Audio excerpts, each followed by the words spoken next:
ঘুম থেকে হ্যাঁ ব্রাশ করবে না ব্রাশ খাবা ধরো। রাধে রাধে বন্ধুরা, কেমন আছো তোমরা সবাই? আশা করছি তোমরা সবাই খুব ভালো আছো, ঈশ্বরের কৃপায় আমরাও ভালো আছি। তো দেখো, আজকে হচ্ছে সকালবেলায় মশারিটা খুলে ভিজিয়ে নিয়েছি, কারণ মশারিটা একটু নোংরা হয়ে গেলে না হাওয়া ঢুকতে চায় না। আর এখানে দেখো সোনার খাবারটাও রেডি করে নিয়েছি। আর মশারিটা একটু গরম জলে, উষ্ণ গরম জলে দিলে না ভালো পরিষ্কার হয়, তার জন্য একটু মশারিটা গরম জল করে ভিজিয়ে রাখলাম যাতে পরিষ্কারটা ভালো হয়। আর দেখো এদিকে সোনারও আমি টিফিনটা করে নিয়েছি, সকালের ব্রেকফাস্টটা। ওকে আজকে ওটস খাওয়াবো, তো ওটসটা মুখটুক ধুয়ে ওটসটা খাওয়ানোর জন্য রেডি করে রেখেছি। আর তারপরে মশারিটা পরে ওয়াশিং মেশিনেই দিয়ে দেবো ভাবছি, আর না হলে হাতে কেচে ওয়াশিং মেশিনে একটু শুকিয়ে নিলেই হয়ে যাবে।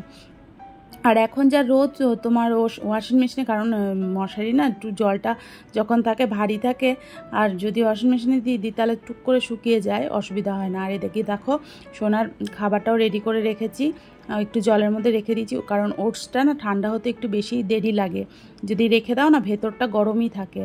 আর সোনার সকালবেলা দেখো তুলে পরিষ্কার করিয়ে নিয়ে ওকে নাকের ড্রপ দিয়ে দেবো এবার।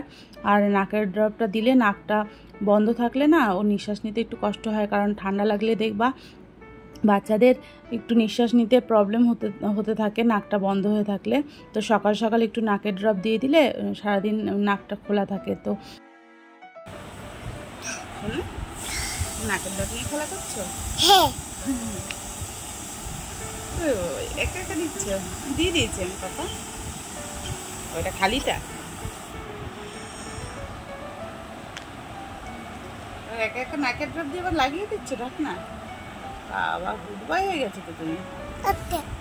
না না, এটা থাক, এটা রেখে দিই। হ্যাঁ, এটা রেখে দিই। আর ওর নাকের ড্রপ আনলেই ও কী করবে, সব ফেলে দেবে নাকের ড্রপগুলো।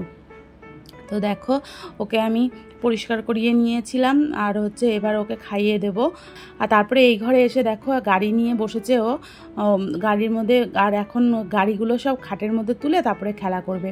আর তারপরে আমি ওকে এখানে গাড়ি নিয়ে খেলছিল, আর আমি ওকে খাইয়ে দিচ্ছিলাম।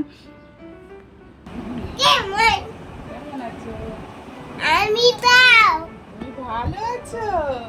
না দাও, না দাও, বলো কি? আমি বাকি। হ্যাঁ, তো তোমরা ভালো আছো বলো? আমি খাটে খেলাছি। তুমি খাটে খেলা করছো? আমি গাড়িতে বাবু খেলা করছো গাড়িতে বসে বসে খাটে? বসবো কিনে দেবা? ঘুরতে যাবো? জেমস কিনে দেবা?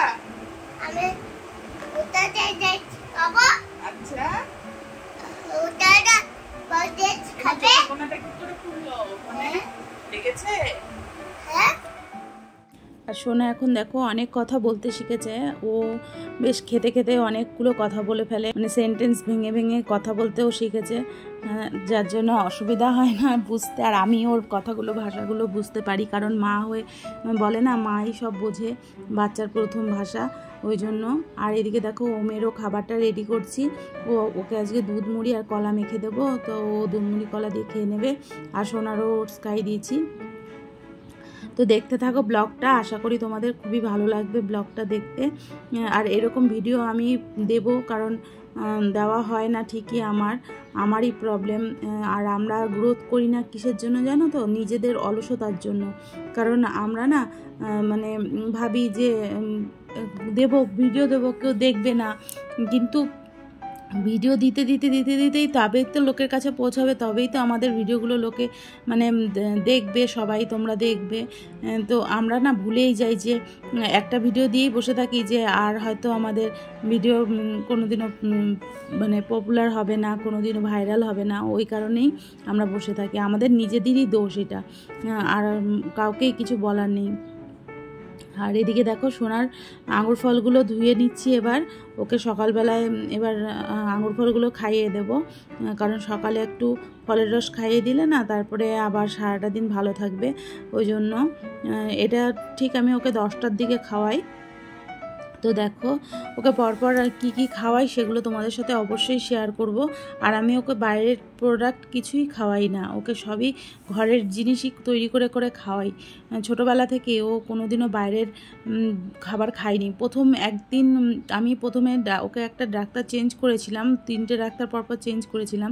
একবার ঠান্ডা ভীষণ লেগে গেছিলো, কমছিল না, তখন আমি ওকে একটা ডাক্তারের কাছে নিয়ে গেছিলাম। তো সেই ডাক্তার আমাকে বলেছিল যে ব্রেস্ট ফিডিং করাতে না, কারণ আমি নাকি থাইরয়েডের ওষুধ খাই, আমি ওকে ব্রেস্ট ফিডিং করাতে পারবো না। তো আবার অন্য ডাক্তার আরেকটা দেখালাম। এবার আমার ব্রেস্ট ফিডিং তো আসেই হয়, তো আমি ওকে ব্রেস্ট ফিডিং না করালে আমার ব্রেস্ট তো জমে জমে আমারই অসুবিধা হবে।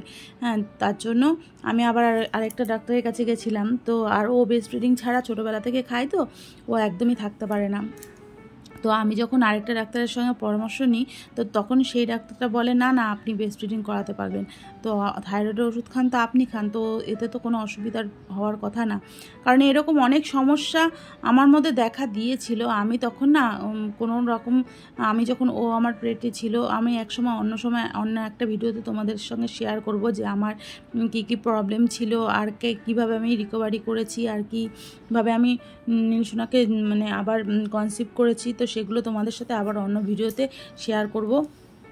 তো আজকে এই ভিডিওটাতে সেরকম বললাম না, কারণ অনেকটাই বড় হয়ে যাবে, কথা অনেক জমে থাকে। তো পরে অন্য আরেকটা ভিডিওতে তোমাদের সাথে শেয়ার করব।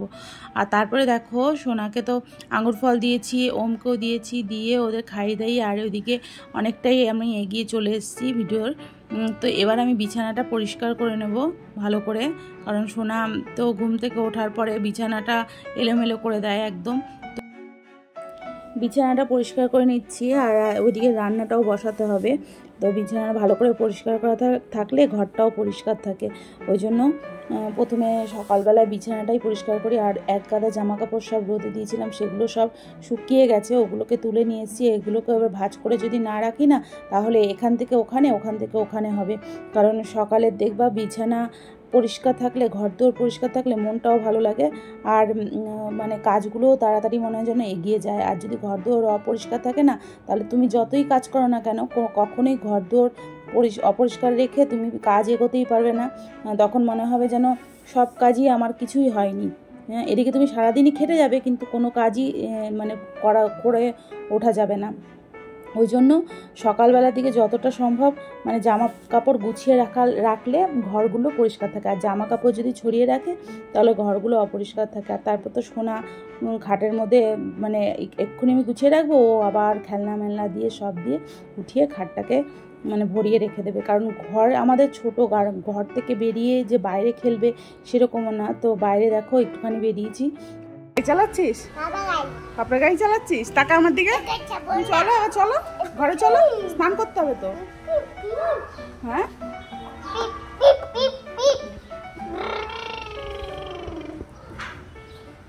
যাচ্ছে গাড়ি, যাচ্ছে গাড়ি, যাচ্ছে।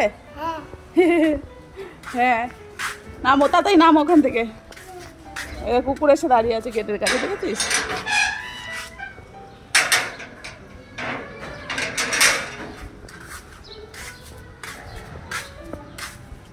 চলো এবার আসো, চলে আসো, হয়েছে, চালানো হয়ে গেছে, আসো।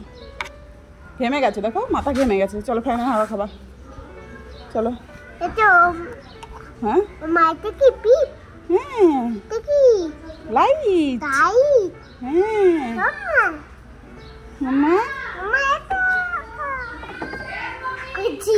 হ্যাঁ পাপার গাড়ি চালাচ্ছ? লোকের গাড়ি চাপবো না, পাপার গাড়ি চাপবা? তাই? নাক দিয়ে জল পড়ছে তো।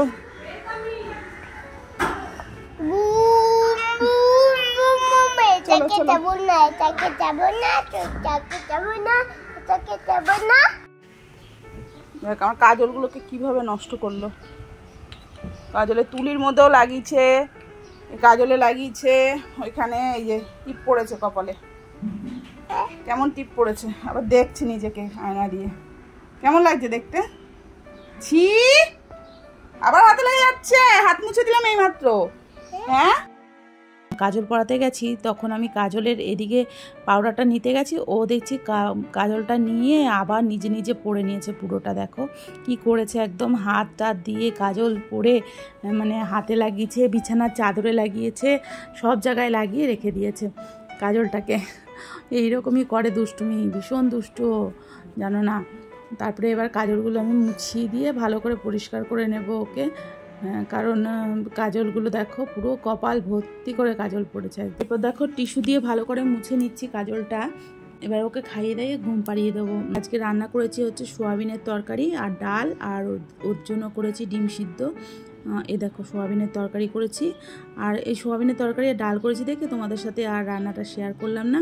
অন্যদিন যেদিন আবার ভালো রান্না করব সেদিন তোমাদের সাথে শেয়ার করব। তারপরে ঘুম পাড়িয়ে দিয়েছিলাম।